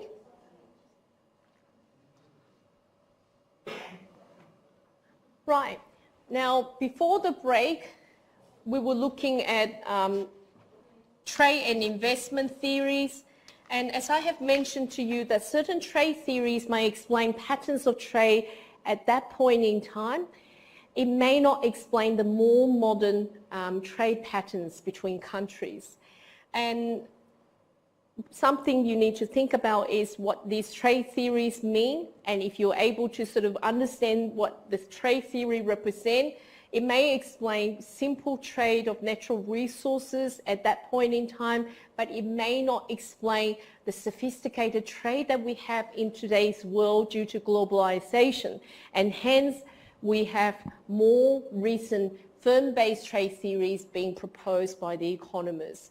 So you need to sort of note the differences between the classical country-based trade theories versus more the firm-based trade theories. And as I have mentioned, this is always an exam favorite, tend to come out in the short answer questions in the past. And I've been teaching for many years in the business school. Now the professor may set different questions, but essentially these are the key topics of study, and you should become familiar of what are some of the differences between international, more classical trade, classical country-based trade theories versus the more recent, more modern firm-based trade theories, and be able to maybe even provide 2 examples of each one in your discussions. So the second part, we are looking at foreign direct investment. And when you study this part, you should become familiar with the current trends regarding foreign direct investment in the world economy, and to be able to categorize the different forms of international investment and theories. Now, remember, theories explain something, some sort of observation, some sort of pattern, some sort of phenomenon. And so, theories in the international trade would explain trade, for example, trade patterns and investments. So appreciate how political ideology can influence a government's attitude towards foreign direct investment, and understand the benefits and costs of FDI to home and host countries. Now, foreign direct investment, or otherwise known as FDI, occurs when a firm invests directly into new facilities to produce and or market in a foreign country. And so once a firm undertakes FDI, it then termed as a multinational enterprise. So it ceases to just operate domestically, it becomes a multinational enterprise. Now, FDI can be in the form of greenfield investment, so the establishment of a new operation in a foreign country, or it can take the forms of acquisition or merger with existing firms in foreign country. So it can be one of greenfield investment, or it can be acquisition and merger. You may study the literature of acquisition and merger in other units as well.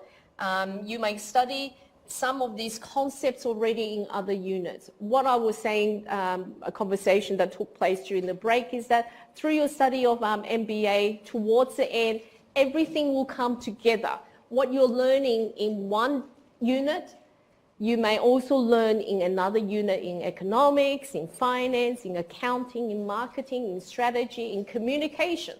Now, I personally have taught quite a number of these units across the MBA offering. So in the MBA program, you have a range of different units. Some are more focused on numbers, statistics, data. Others are more the soft skills, like communications, for example, organizational behavior, or human resources management, marketing, all very important. No, you can't say one is more important than the other. And they should all come together and help you have a good, grounded knowledge, all-rounded kind of mindset to be able to function globally. You need to obtain this global mindset through your study of the master's program. So another snapshot showing Australia's international investment position. And as I have said, some of the data provided in the slides are a little bit dated. So these are a set of information from Department of Foreign Affairs and Trade from 2015. So in terms of Australia's investment position, looking at the total foreign investment in Australia from in private sector, dated December 2014 is $2,461 billion. And in terms of investment abroad, $1,635 billion. Foreign investment abroad increased as well. Now, sources of foreign investment include UK, US, and Japan. Destinations of foreign investment include UK, US, and some in New Zealand, Japan, and Hong Kong. Now, I've given you a new updated information from Department of Foreign Affairs and Trade country fact sheet. You should refer to it for the more information, more recent information. Now, you may also access some of those information that Sharon has shown you how to access from our Deakin University databases, and you'll be able to gain a lot more up-to-date information. Okay, so you can see some of this information regarding trade and investment. Okay, levels of trade and investment as more recent data displayed here at 31st of December 2017. I downloaded this Australia country fact sheet from Department of Foreign Affairs and Trade last night. So it's the most recent fact sheet provided by Department of Foreign Affairs and Trade. Now, I think they do it biannually. You may be able to get other more recent information as we progress through trimester 1 as well. So you should have a look at the more recent data for your assignment. And as I mentioned, you should provide some trend data for some of those economic indicators, particularly for GDP growth, inflation, and so on. Now, we'll have provided you a what we call almost like a template. Previously, Dr. Menzies has come up with a helpful hints document, which is already on Cloud Deakin. You should have a look at those assessment documents and make sure you take advantage of that. If you're working on the country report, you should utilize that document to help you. So in terms of world forecast for foreign direct investment, now in 2014, the global flows were 1.45 trillion. And basically worldwide, we expect global inflows to reach more than 1.8 trillion in 2016. And there's also the patterns of change in terms of developing and transition economies received less than half of FDI inflows. And you need to be aware of the changing global economy, changing patterns of trade. So this data provided by the United Nations Conference on Trade and Development, you should have a look at. And as I have mentioned earlier, there was that report that you could refer to, which I have shown you, also available via CloudDeacon. The type of FDI in the world economy, so the types of FDI we look at will be the flow of FDI, which refers to the amount of foreign direct investment undertaken over a particular time period. So there's a set time period. And when we talk about the stock of FDI, so which refers to the total accumulated value of foreign owned assets at any given time, at a given time. When we talk about outflows of FDI, simply means the flows of FDI out of a country. The inflows of FDI are the flows of FDI, foreign direct investment, into a country. So get some of these terminology differences. Now, in terms of trends of FDI, there has been marked increase in both the flow and also the stock of FDI in the world economy over the last 2 or 3 decades.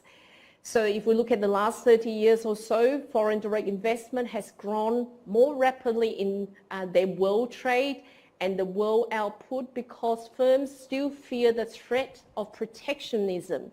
Now, some countries, although they want to trade with other countries, they still protect certain industries, maybe their local manufacturers or agricultural growers, and therefore makes it difficult for other foreign investors. And so firms still fear the threat of protectionism, and the general shift towards democratic political institutions and free market economies has also allowed foreign direct investment to occur more. Now, the globalization of world economy is having a very positive impact on the actual volume of foreign direct investment. So companies would undertake foreign direct investment to ensure that they actually have a presence in many parts, many regions in terms of markets as well. So why just be positioned here in Australia when you could potentially reach other markets in other regions as well? So some countries may not want too much foreign direct investment because they may want to protect their own local economy, and they may say no to too much foreign direct investment in a particular sector. They may protect certain sector, and so it is worthwhile for you to have a look at the foreign direct investment for your particular industry sector in your chosen country. So think about your assignment. Think about some of these issues regarding foreign direct investment and government's policies around that. Are they supportive of foreign firms going into that country to invest? Are they supportive of other companies going in?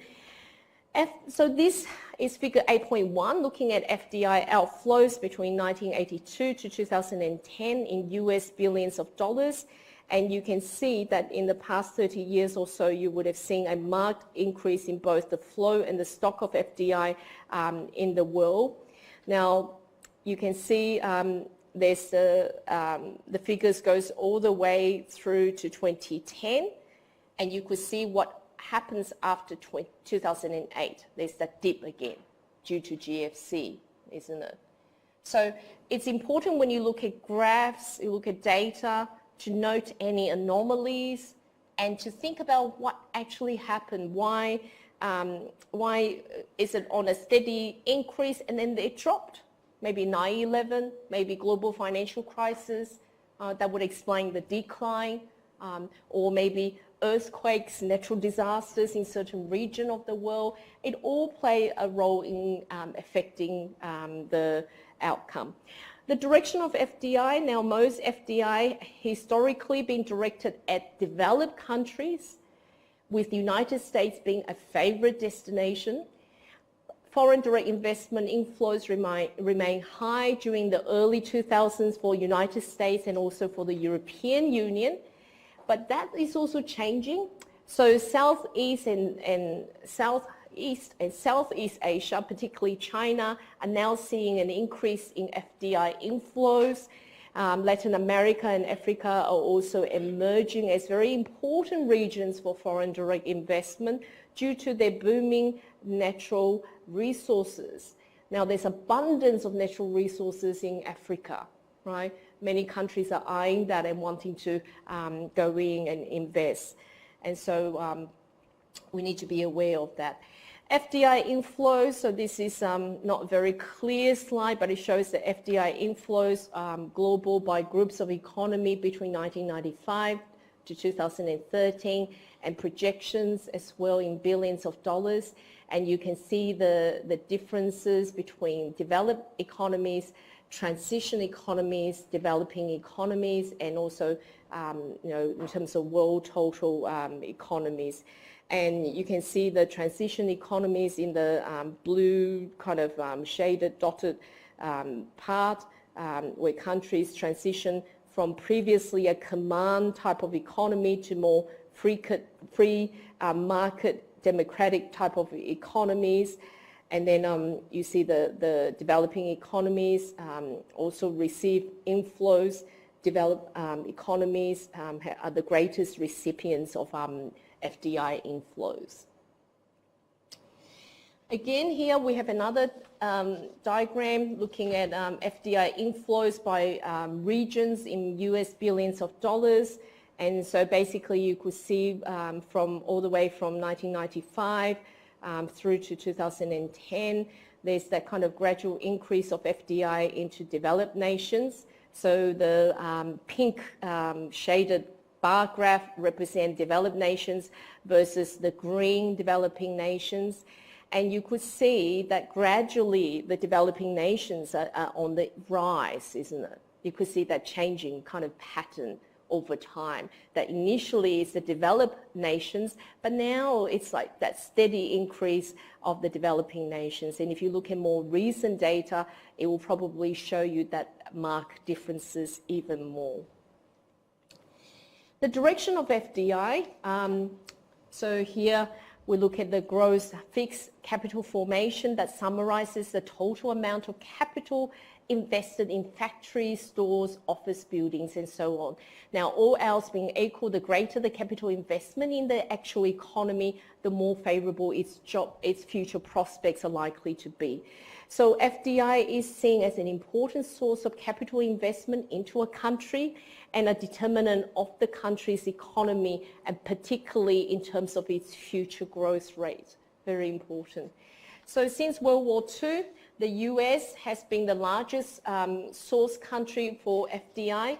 United Nations, Netherlands, France, Japan, Germany are also other important source countries. China is rapidly becoming a major source of FDI aligned with its expansion strategy, and China do invest into many different countries, including Australia.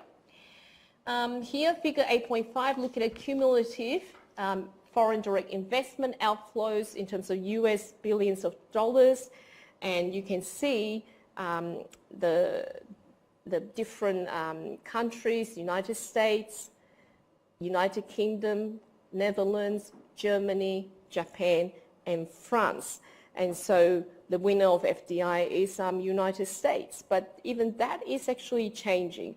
So collectively, the 6 countries accounted for more than half of all the world's FDI outflows. So you have to be aware of the changing patterns of trade, international landscape in international business. The form of FDI, so you can take, as I said earlier, in the form of greenfield investments or acquisitions and mergers. Now, most cross-border investments are in the form of mergers and acquisitions rather than greenfield.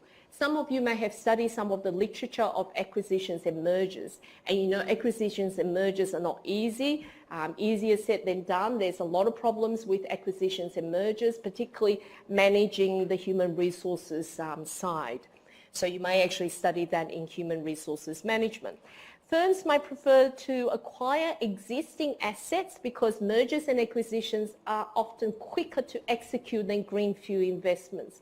Now remember, the second assignment or the final assignment is looking at company strategy and entry modes. Some of you may actually offer the suggestion to a greenfield investment, setting up subsidiary or operation in that country of choice. Others may say we will only enter small scale via exporting, licensing, for example, franchising. Others will say, no, we're going to go in really quick, we're going to invest and we're going to set up operation in that country. That's the second part, looking at company, strategy and entry modes. And we'll talk a bit more about that. So it may be easier and less risky for a firm to acquire desired assets rather than to build them from ground level up. Firms may believe that they can increase the efficiency of an acquired unit by transferring the existing capital, technology and the management know-hows. There is also the shift to services being driven by four main factors: the general move in many developed economies away from manufacturing towards service industries. Many services cannot be traded internationally. Countries have liberalized their regimes governing foreign direct investment in services.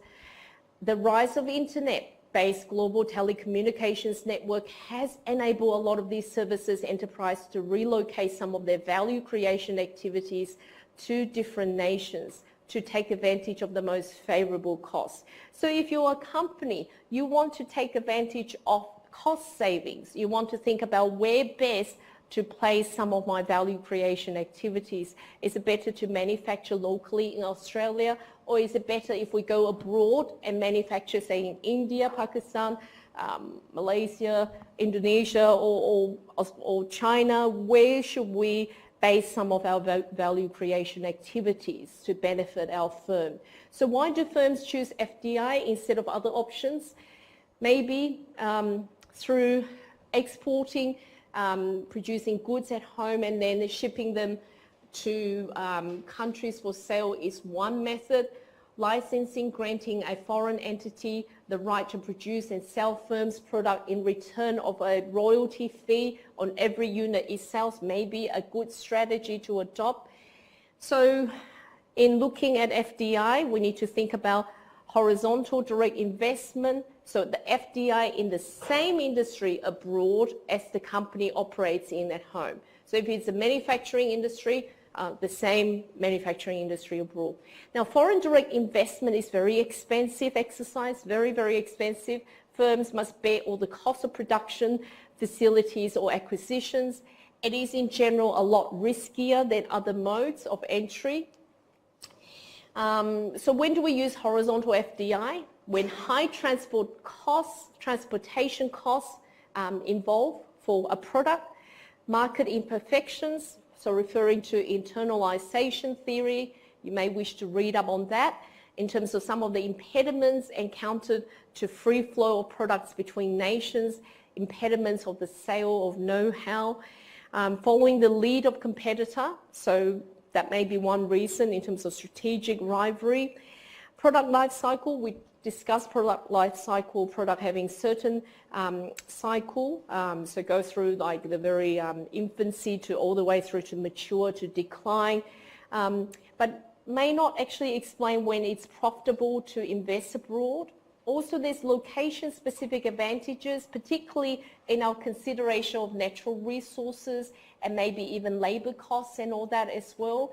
You know, why manufacture in Australia when you can manufacture somewhere where labor cost is so much cheaper? That may be the argument. Vertical foreign direct investment may take two forms. Backward vertical foreign direct investment is an investment in an industry abroad that provides inputs for a firm's domestic operation, production processes. Forward foreign direct investment occurs when an industry abroad sells all the outputs of the firm's domestic production and processes, which is less common than the backward. Sorry, did you want to ask a question? I saw, no? No? Okay. Maybe I'll leave the questions to later. I'm trying to rush through it so that I can at least bring up the assignment document to refer to it and get you started. Strategic behavior, so something you need to consider as well. So one explanation of the firm's choice of vertical FDI is that by using vertical backward integration, firm can gain control of the source of raw materials. This would actually allow the firm to raise entry barriers and shut out new competitors, which is something very important. Another explanation of vertical FDI is that firms use this strategy to circumvent the barriers established by firms already doing business in that country. So there's more reasons provided here in terms of why do we engage in foreign direct investment. I will get you to read up on this and understand the importance of foreign direct investment and why do firms, according to theory, would engage in foreign direct investment, because it may not give the firm tight control over manufacturing, marketing strategy in a foreign country, but it may provide some other advantages. So why do firms engage in foreign direct investment? Some of the patterns of FDI, okay, so you want to have a look at some of the patterns of FDI. I won't go into details. I want to talk about the assignment for you so that you can make a start. More on patterns of FDI. This is something that you should get to know a bit more. Dunning's electric paradigm in terms of consideration of entry modes in particular. It talk about the location-specific advantages that arise from using resource endowments or assets tied to a particular location and combine usefully with the firm's own unique assets. So you need to think about Dunning's OLI model, electric paradigm, ownership, location, internalization. If you don't understand it, you should have a read of it. Okay, this shows you the decision framework in considering all this, how high are the transportation costs and tariffs. Is it low? If it's low, then we may do exporting. If it's high, then we consider the next step is the know-how amenable to licensing. If it's no, then we consider maybe FDI. If it's tight control, if it's yes, then we go on to the next step. Is tight control over foreign operations required? No, then we go to the next step. If it's yes, then we still consider FDI because we need to have that tight control. If it's no, then can know-how be protected by licensing contract? If the answer is no, then we still have to engage in foreign direct investment. If it is yes, then maybe we're engaging in licensing. So you need to kind of go through the decision framework and think about whether FDI is the way to go. There's a number of different views around, in terms of political ideology and FDI, which I'll also get you to read up a little bit more, the radical, the free market, the pragmatic nationalism. The benefits for host country and the costs for the host country. If you ever get a question about FDI, they may just ask you about some of the benefits and costs, okay, so that to see you really understand why we're engaging in FDI. More on benefits and costs in terms of what it would happen, like maybe result in loss of jobs and so on. And country policies in terms of encouraging outward FDI and restricting outward FDI, okay, more on host country policies. Okay, so I'll get you to read up a little bit more about FDI.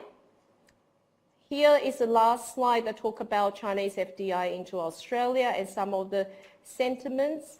You know, on one hand, we want investments, but on the other hand, people may be also protective of our local industries, and we may not want all the foreign investors to come in and all that. It's a common sentiment.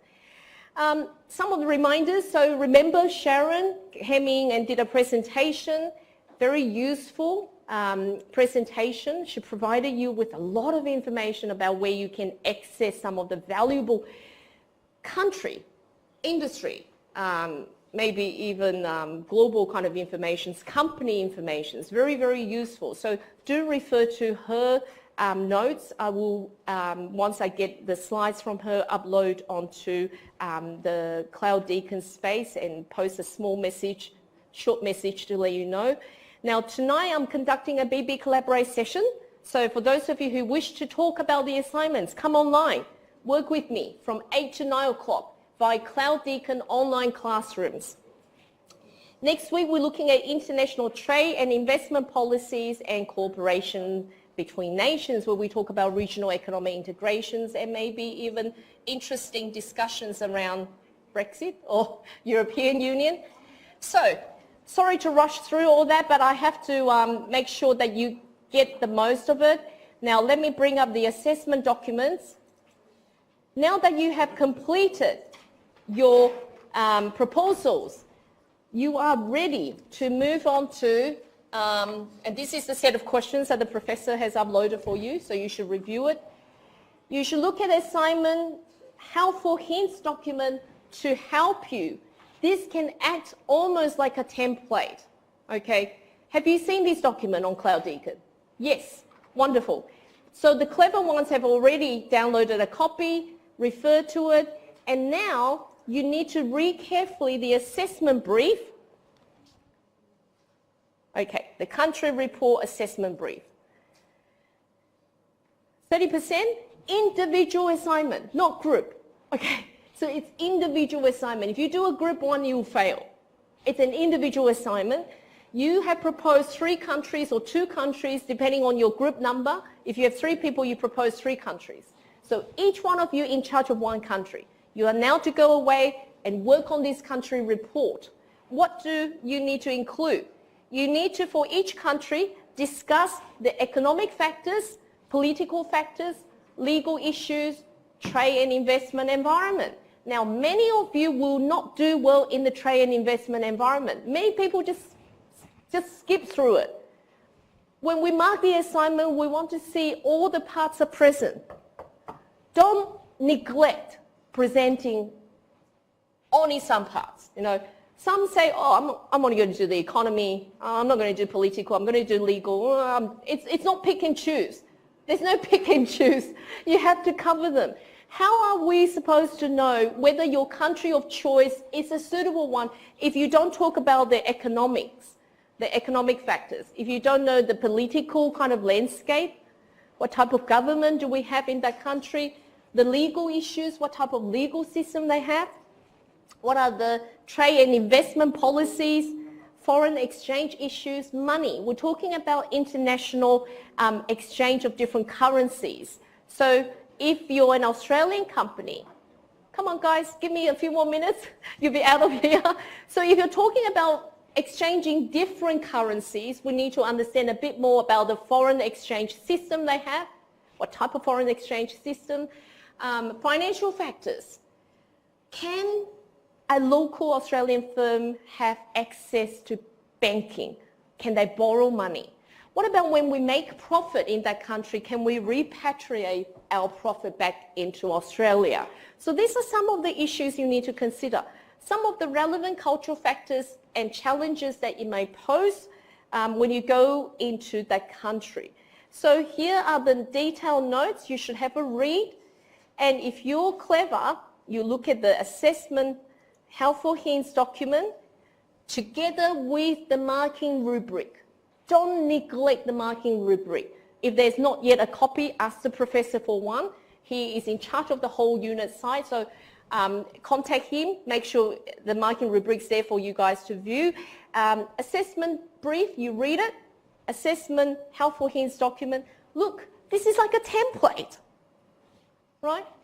The ones in bracket trend, we expect you provide about 5 years of trend data. Because why? Data of one single year doesn't tell you much information. You say the economy is booming. How do I know that?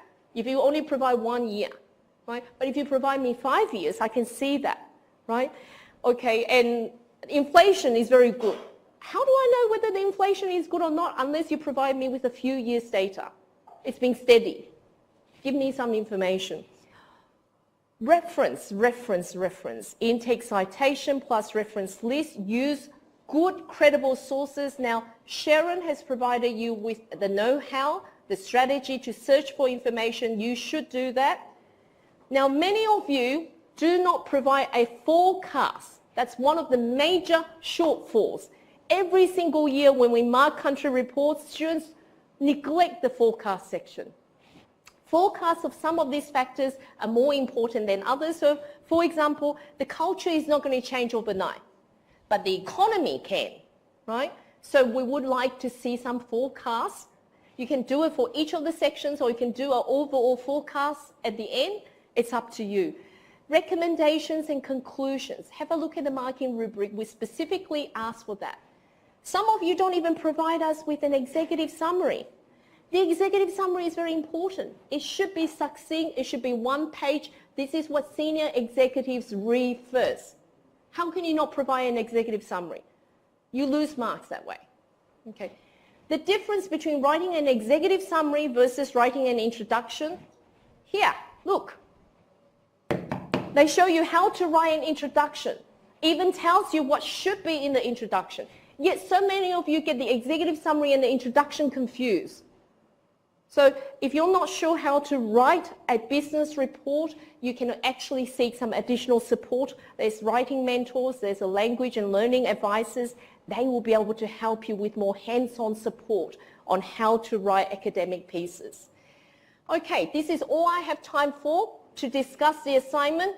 If you wish to discuss more with me, tonight, 8 o'clock online on Cloud Deacon, BB Collaborate Seminar. Okay, thank you for your participation and contribution today, and I will see you next week, or otherwise tonight at 8 o'clock online on Cloud Deacon.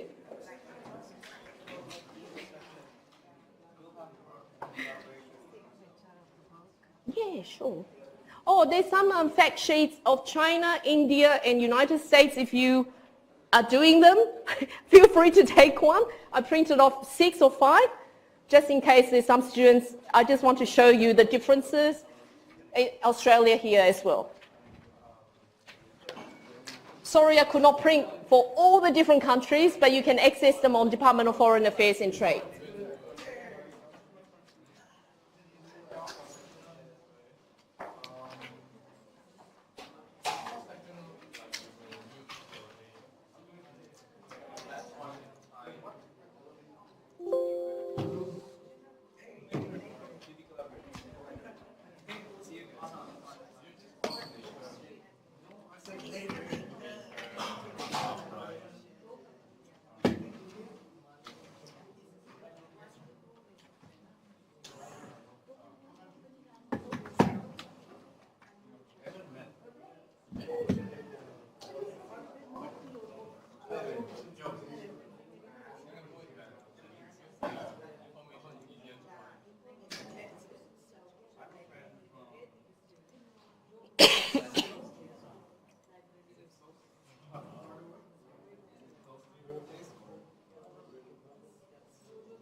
I'll see you next week.